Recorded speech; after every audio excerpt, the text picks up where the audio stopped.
All right, good morning, everyone.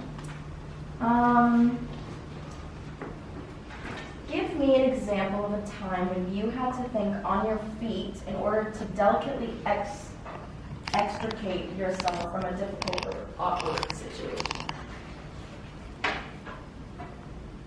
Xavier, you can start. All right. Yeah, very good question. I would say that I want to reference to the job that I had in the summer working for Nordstrom's. And just to give you a little bit of background information about the company, they prioritize customer service a lot. And so when you go through the application process, they want to know that it's also your best interest, and it's not just about making money. So going back to the story, I remember this one particular customer who, very entitled, very, very rude, saw me as kind of a servant to her and not necessarily a customer, an employee providing good service. And so I remember her just mouthing off to me and stuff like that and saying, oh, this, and that. And on the inside, obviously, I wanted to express my opinion to her, but representing Nordstrom and what they stand for and their policy on customer service, obviously I wasn't going to do that. So instead, I approached it from the perspective or from her perspective, and I said, I'm sorry you feel this way. Here's what I can do to help. I recommended different brands, different shoes to her. I know that particularly she had like a very high arch in her foot. And so a lot of the shoes that we carried, particularly for that season, just wasn't fitting for her. And so what I did was I went back to the spring inventory and said, ma'am, this is what we have that can suit your high arch and is a little bit more comfortable for you. It may not be this season's style because it was summer, but if you want comfort and you prioritize comfort over current fashion, this is what I can offer to you. And surprisingly, it worked out well. I actually did end up getting pretty positive feedback from her. So yeah, just to answer your question, that's kind of the story of how I dealt with the delicate situation and thought on my feet. Wonderful, thank you. Brittany? Well, my freshman year at college, I was in a long-term group project with 3 other members. One of my members during a meeting was very unresponsive. Wouldn't show up to the meetings, wouldn't respond to the group chat, and wouldn't do the assigned duties that we all had organized for us. And the other 2 were not getting along well with each other, constant conflict, disagreeing. So the meeting was rather awkward, and it was difficult to get anything done, anything productive. So what I did was I thought to reach a compromise with everybody about better organizing our tasks and figuring out a way that we could all get along without any conflict. And overall, we performed the project very well. We had a good grade.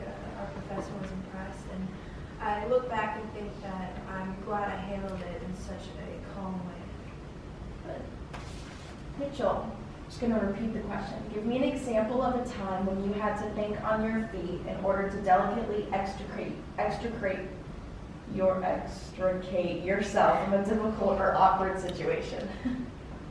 So I'm a violinist in the Elon University Orchestra, and there's been times on occasion where I played a note on a rest and I was the only one playing, and it was pretty obvious that it was me who made the mistake.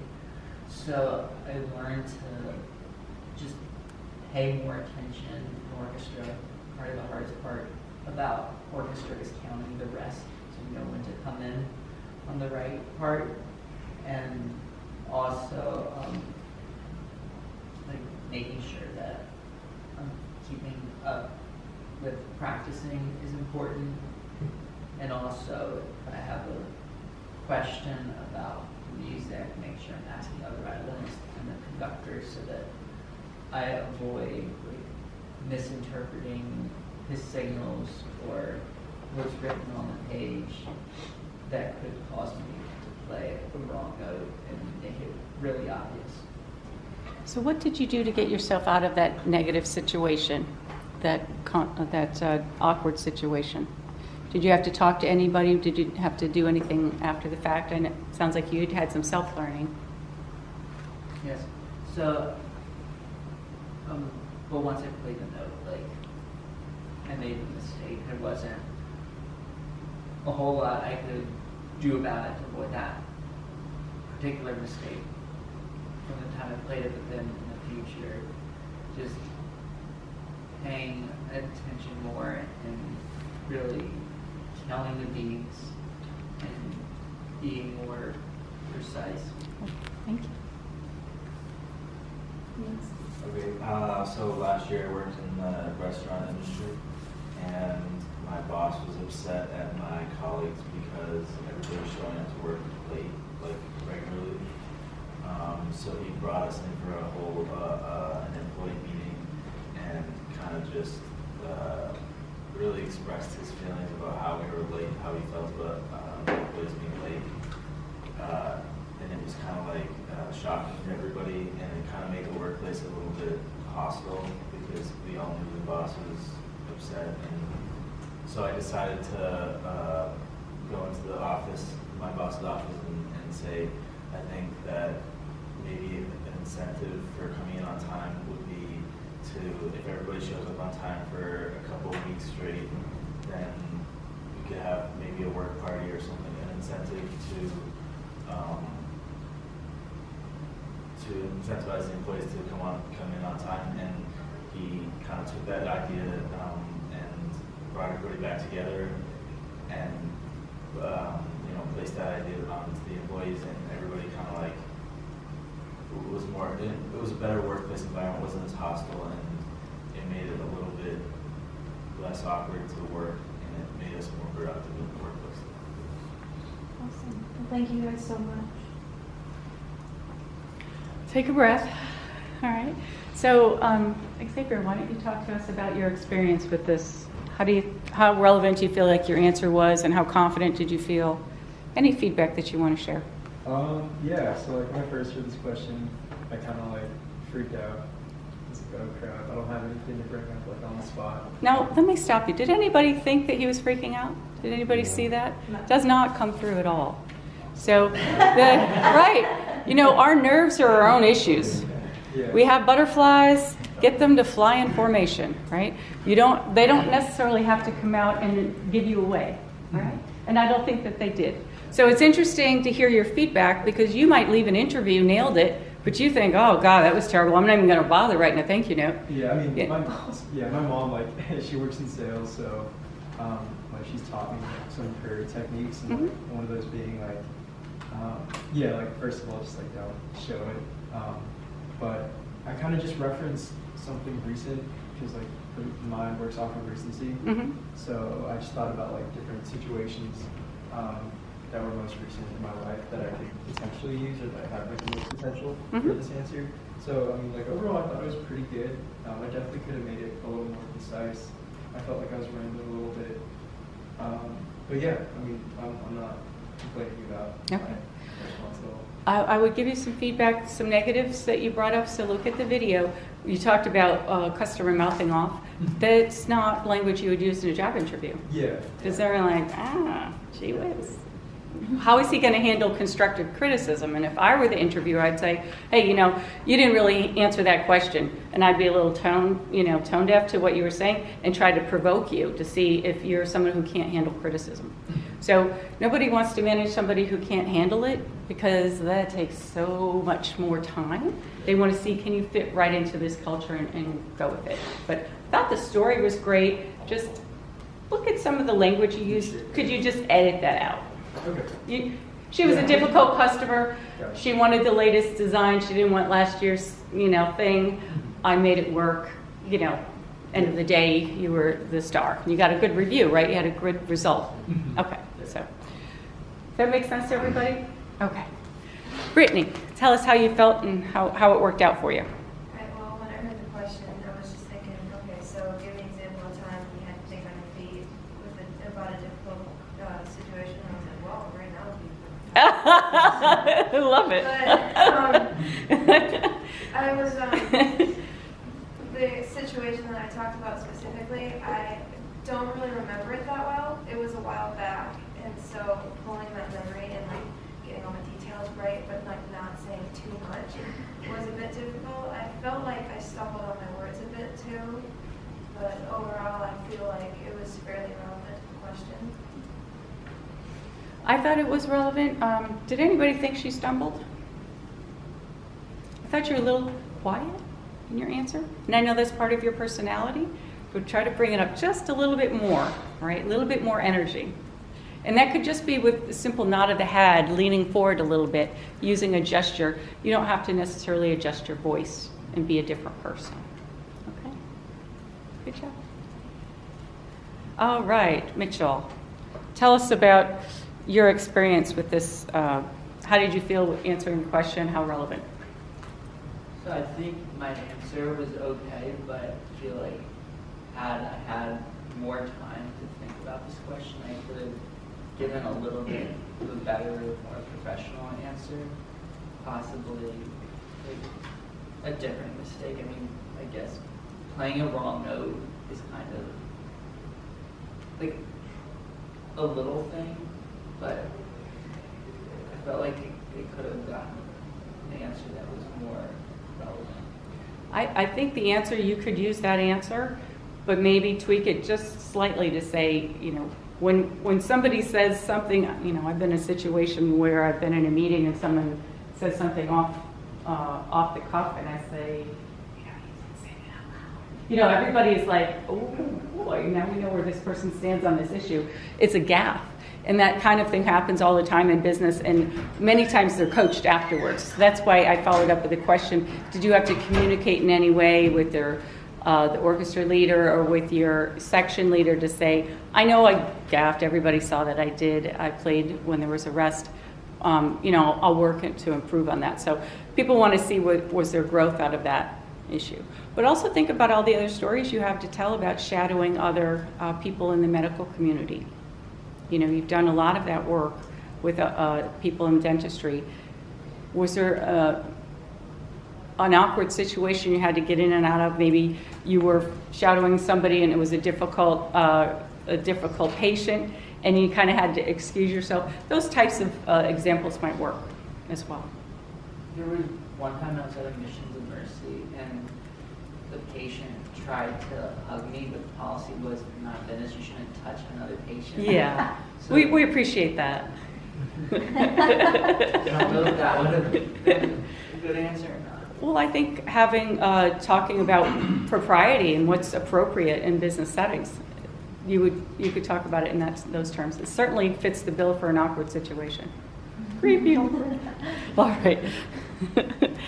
Mr. Cullen, I'm going to move the camera so we can see you. Here you go. Tell us how you felt about this. How relevant, how confident did you feel? I mean, being the last person to go, I felt a little bit more confident because I had a little more time to think about it. So that was a little easier, but I think I did a pretty good job staying relevant to the question. Maybe could have done a better job explaining it, but overall I felt pretty comfortable about my answer. I thought the answer was good. Couple words again.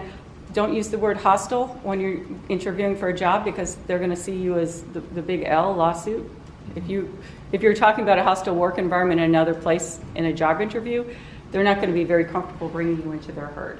So an employer would hear it with a different lens than the way that you were talking about it. So see if there's another word you could use to describe the situation. And they already are asking about a negative, so you don't have to go into a lot of detail about that negative situation. You can say, in the situation where I encountered, I did this, that, and the other. Focus on the actions that you took versus setting up. Yes, Xavier. So like for like interviews and all of that, Mm-hmm. you mentioned not using certain like trigger words like hostile or like nodding off, for example. But like in these situations, you're on the fly, Mm-hmm. and you're expected to give like a sincere answer with like little to no preparation at all. So like, how would you practice using different words to describe like a negative situation?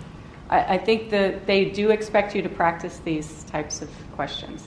So these are not questions that are, they're not in any secret guidebook. They're on the internet. They're on a lot of the websites for companies that you're interviewing. If you go to their careers page, tips for interviewing well, for handling behavioral, they'll even tell you the questions. So there is time for you to do that. Should you make a mistake, though, I think it's fine for you to say, you know what, let me edit myself. I said, it was a difficult customer, sure, but let me focus on really what I did. So if you can catch yourself mid stream and correct yourself, I think you'll earn some points there. Okay. So it's using language that's a little bit too familiar or too conversational between friends that gets you in a little bit of trouble. So thank you guys, appreciate it. We've got who else is? We've got 10 more minutes to complete our test. Who else? Austin, you haven't gone yet. Tripp. Who else? Patrick. Okay. Kadrien. And who will be, in the interest of time, who will be our questioner? Tripp, you want to do it? Okay, so we're going to go on to the next section, which is time management. A very good skill to have. Who's going to keep my clock? Xavier, could I ask you to do that? Yes. So let's give them, if there's a 2-minute window, since we only have 10 minutes left, 2 minutes, raise your hand, and so they can complete their answer. Nobody's gone over that so far, so I think we're in good shape. Has anybody else not had a chance to participate? Has everybody participated? Ashley hasn't. Tripp, have you gotten it? Okay. We may have to pick up this if we don't have time. So let's get started. And let's start with Kadrien. Kadrien. Patrick. Micah. Austin. All right. So start with you, Kadrien. Let's see. Tell me about a time you had to be very strategic to meet all of your top priorities. There was a time last semester where I had a lot of assignments piling up at the last minute. It was the end of the last week of the semester, and I had to really plot out what I had to do and the time that I had to balance my academics with the football priorities that I had and get the work done. And it was really tough because the assignments, they were big assignments, like end of the semester assignments, and I had to do 4 of them in a week. So really I was working on one assignment every day and really strategizing, like I had to plot out my time to make sure I do the assignments and turn them all in on time. And Patrick. Okay, so last school year I went to a different school, Northern. I played lacrosse there, and there was 1 week where we had a Wednesday away game in Indiana, and then on Saturday we had an away game somewhere in Ohio, and I had a big group project and an essay also due that week.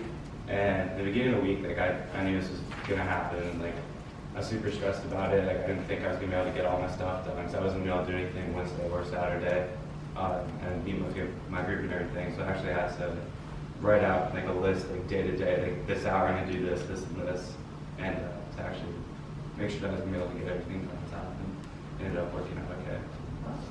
And Micah, I'm going to repeat the question. Tell me about a time you had to be very strategic to meet all of your top priorities. Well, a couple of years ago, I worked with HG Greensboro, which is in Greensboro, and but it was before the company had really been created and made, so I was kind of in the beginning stages of it. And what my job was kind of to just go around to every different person or boss that I had and to get work done for each one of them. And so some of the tasks that I was given was finding, I guess, building supplies and stuff that would create the atmosphere of the building to be much better. So in order to do that, I had set times where I need to get this done because we had to build upon each step. And that was probably. I'm gonna go back to my summer job caddying in East Hampton at the May Sun Club. Caddying's a lot about kind of feeling out the golfer. Everyone knows that golfers all have superstitions, so you want to make sure you work and you meet all those, because golf is it's a stressful game, and it could be also stressful for the caddy. So I think strategically I try to make sure he's comfortable. He's always he's happy. He's not waiting around for me. I try to keep play moving. So I think overall, if you cope to all these different things that the golfer wants you to have, I think in the end he's going to appreciate what you did, and it's going to be good for both sides. Great. I'm going to give you guys feedback after we do the next round. Could I get Ashley and Tripp to switch places with the two of you? And we'll move on to the communications segment. Who will be able to ask the question? Can I ask Evan, since you're close to them? Do you have your questions out? And if you do need to run off to the next class, I'll excuse you, but let's try to. So pick one of those questions, and again, we'll give you, 2 minutes or 3 minutes to answer the questions. Okay? Communications, right? Yeah. So,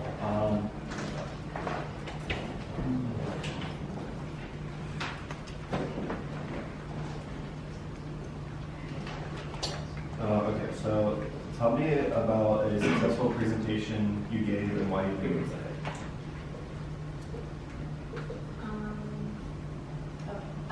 Senior year of high school, I had a group presentation that was 10 minutes long, or it might have been longer, it might have been like 15.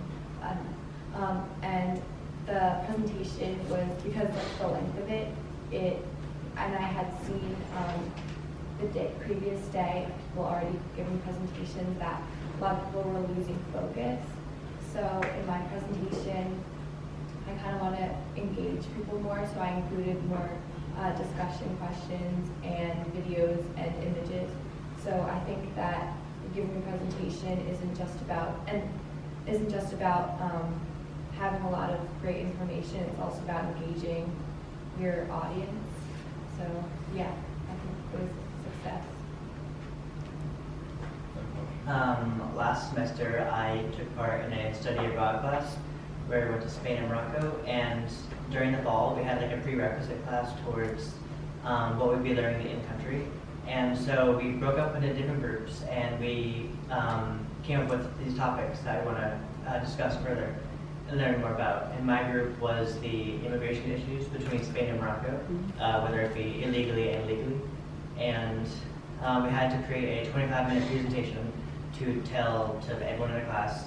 And it's hard to have the attention of 13 people for 25 minutes when you're just speaking. So I included multiple videos, and I had multiple different discussion points, not just at the end, not just at the beginning, but one of which was in the beginning to kind of prepare their minds for what they're going to think and maybe bring out some ideas. Then halfway through to kind of like remind them, oh, this is a presentation, I need to pay attention. And then maybe crack one or two jokes, because once you're laughing, I guess you're more engaged in what's going on. And then in the very end, I also followed up with a final joke and some final discussion questions. And the videos were not necessarily information in depth, they were, but they also included some things that